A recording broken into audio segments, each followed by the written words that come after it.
McNamara and then Deputy Flanagan. Yeah, I suppose one of my questions would be, I mean, and I'm sorry that I didn't hear your presentation, I just had to step out, but what's the diversity of Irish forests like compared to, I mean, is there any other European state with as little diversity of plants? Just, yeah, how does it compare to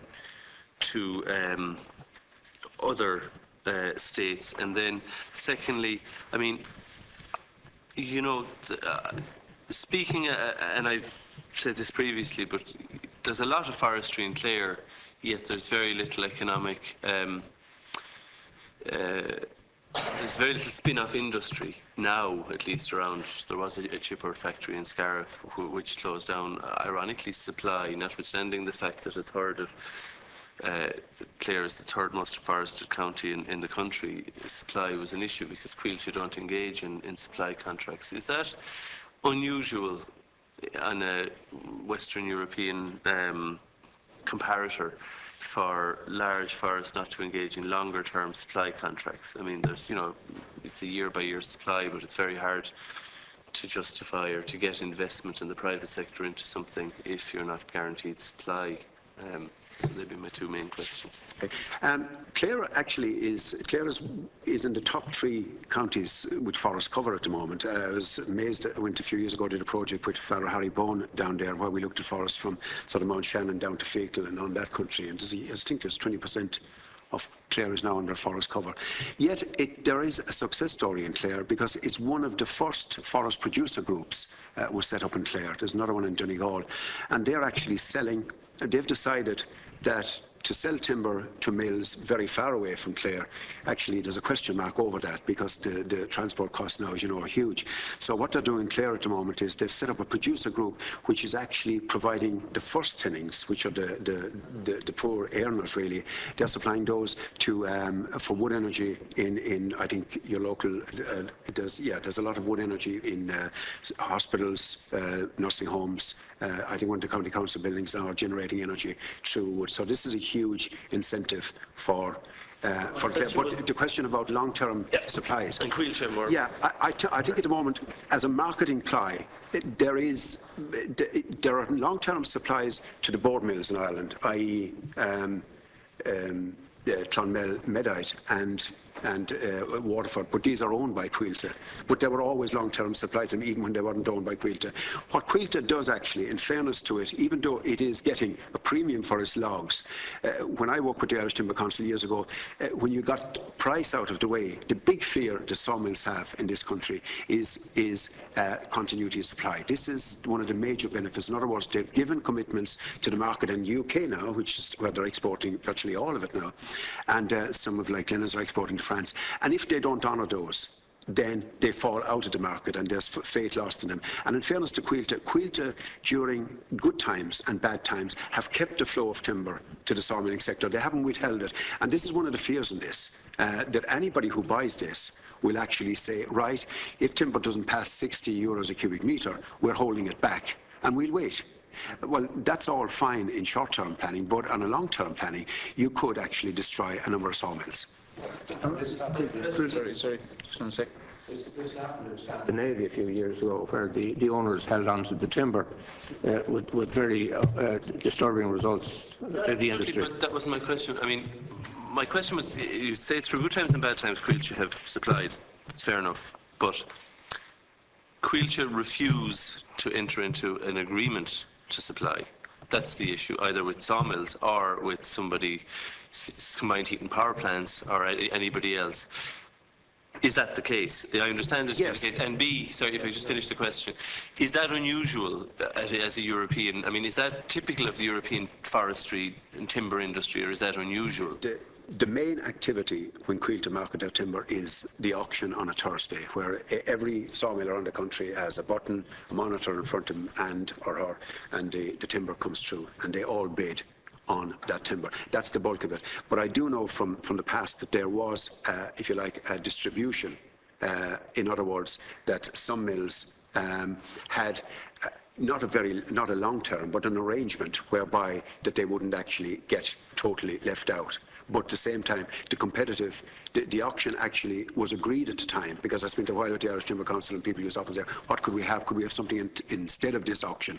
But the auction is an electronic auction, which is overseen independently, and it actually works. Now, that doesn't stop. There are still overcapacity in the mills, and that means that too many mills are chasing too few logs.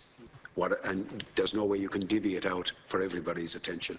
But there are arrangements. I know there have been arrangements in the past. I'm not too sure of what it is now, where mills didn't totally suffer. If, for example, a region, for example, around ECC dried up, they often brought forward sales to facilitate them. Because it's in Coilte's interest that you have a competitive sawmilling sector as well. McNamara? Yeah, I'm still, I mean, one of the products is finished logs, but I mean, along the line there's first thinnings and second thinnings. And you mentioned the plant in Clonmel and the other Coilte plant, which has security of supply. Does Coilte provide security of supply to any company outside of Coilte? Yes or no? And is that unusual for the European forest industry? Yes or no? Please. First of all, we don't represent Coilte here today, first of all. I'm asking questions. What I'm saying, in any situation where there is overcapacity in the mills and where mills are going after, in order to ease that, there are no, if you're asking, are there long-term supply contracts with mills? No. Because otherwise you wouldn't have auctions every week where the timber comes up every week. But everybody sees what comes up. There is no such thing as, because, this is a two-way street. If you start giving contracts to mills, to other mills who don't get contracts, is good. So the safest way out of it is to have an open, transparent contract system. And that's working. But just sorry, can I just say something? Airgrid auctions to bids for electricity supply onto the grid every half hour, as I understand it. Every half hour to the suppliers. And they're independent. They have no security of supply either. And yet, and there is a weighted agreement for wind and flood, actually, which takes, in times of flood, where hydro takes precedence.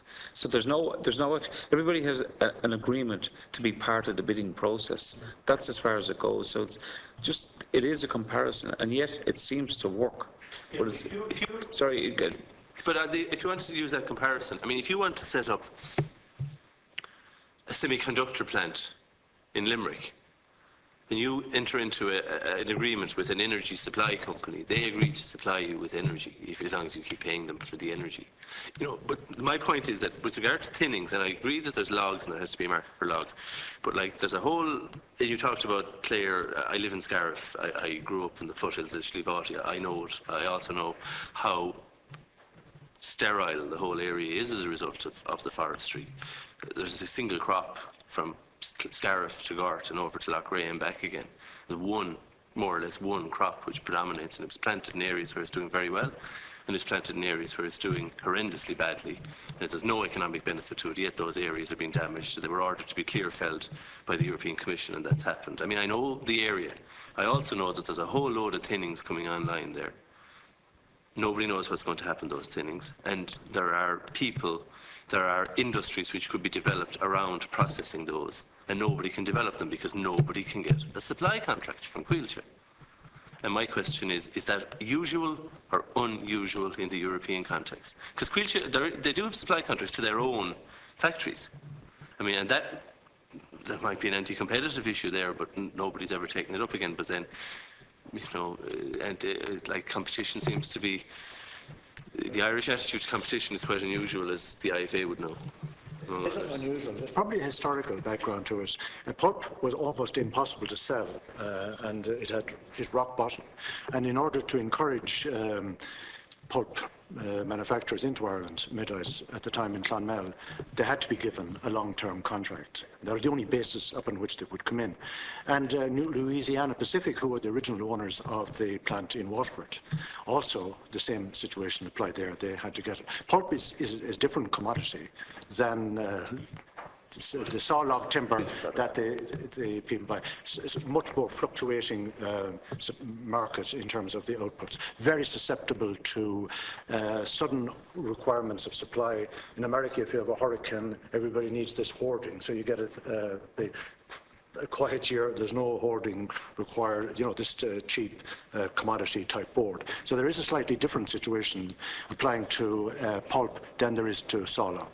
Well, that works very well is in countries where you have an oversupply, where you have a huge supply of logs, where you have, let's say, in Scandinavian countries, where you have 70% forest cover, go down to Austria, 40%, 50% forest cover, right across Europe, 40% forest cover. So you have this state-private mix. So you have an abundance of logs in some countries. But in Ireland, because of our competitive sawmilling sector, and because so little is still coming in the market from the private sector, you do have a huge demand for logs at the moment. And any company, if it's operating with a commercial mandate, is going to use that as a marketing plus for them. And that's what Coilte have at the moment. For example, you talk about guaranteed supply. I know, for example, one mill who would fight hard for guaranteed supply 8 years ago. It's a small, medium-sized mill, 100,000 cubic metres of logs per annum. Because of the increase in private planting, it is now getting around 65–70% of its logs from farmer growers mainly. So it's no longer as hung up, if you like, on actually looking for security of contracts. And that's going to happen more and more as you get farmers coming in